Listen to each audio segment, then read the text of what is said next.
A cold wind sweeps across the French countryside near Caen on June 5, 1944. Inside a half-ruined farmhouse, 5 German panzer officers huddle around a large map lit by a flickering oil lamp, cigarette smoke curling through the air as one officer smirks mid-laughter, chalk in hand, pointing at a red line marked Normandy. Major Karl-Heinz Brunner exhales a plume of smoke, eyes glinting in lamplight, while outside rain patters against the steel hull of a massive Tiger I tank. The officers laugh, unaware that thousands of freshly painted Shermans are being loaded onto landing ships across the Channel in England, mechanics and drivers moving in precise rhythm as floodlights glint off armor and cranes swing overhead. Rows of M4 Shermans line the port, their white stars shining faintly under drizzle, engines humming as soldiers climb aboard. A young tank driver leans against his Sherman, salt and rain streaking his face, staring out at the dark horizon as storm clouds roll across the Channel. On June 6, 1944, the morning sky over Normandy burns orange with tracer fire. Landing craft toss soldiers into waist-deep surf, artillery bursting around them. Private James Keller grips the controls of his Sherman named Lucky 7, eyes wide, heart pounding, while the ramp slams down and water floods the deck. The Sherman lurches forward, waves crashing against its hull as infantry scramble past, falling and stumbling in chaos.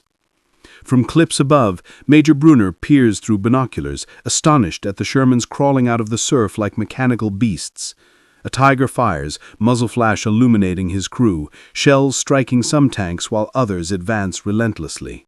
Smoke curls across the beach as exploding Shermans send turrets flying into the air, yet dozens more keep moving inland, their tracks churning sand and foam.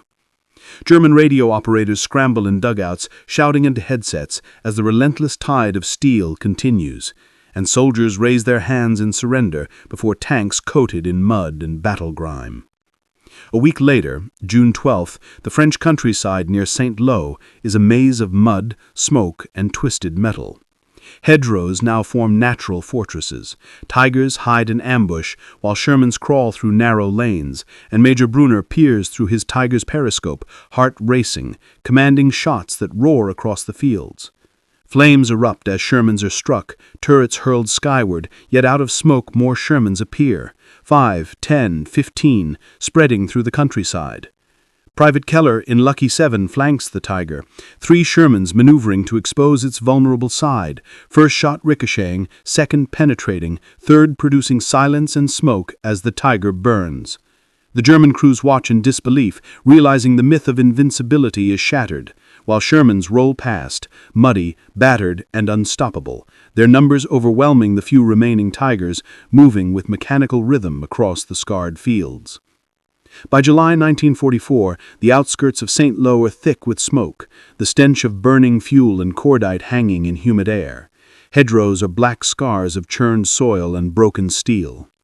Inside a ruined barn, a wounded Major Brunner leans against a beam, uniform charred, hand wrapped in bloodied cloth, binoculars trembling as he watches dozens of Shermans advancing in perfect formation across the countryside. Soldiers ride atop tanks, waving to French villagers peeking from rubble. A tank labeled Detroit Express rolls past, mud streaking its white star. The realization hits Brunner. Each Sherman is the product of countless factories, of welders and furnaces across America working day and night to pour steel into machines that multiply endlessly. Smoke drifts through the scene as night falls, the countryside rumbling with engine hums, tanks advancing like a rolling thunder of steel. German panzer divisions retreat, overwhelmed not by superior firepower, but by relentless determination. Brunner exhales slowly, face streaked with soot, eyes fixed on the endless line of Shermans, understanding that in the war between quality and quantity, it wasn't the best tank that won, it was the one that kept coming. The fields are littered with burned Tigers and wreckage, soldiers and medics moving among the machines, dust and smoke mixing with soft light as a new day of mechanical advance continues across Normandy.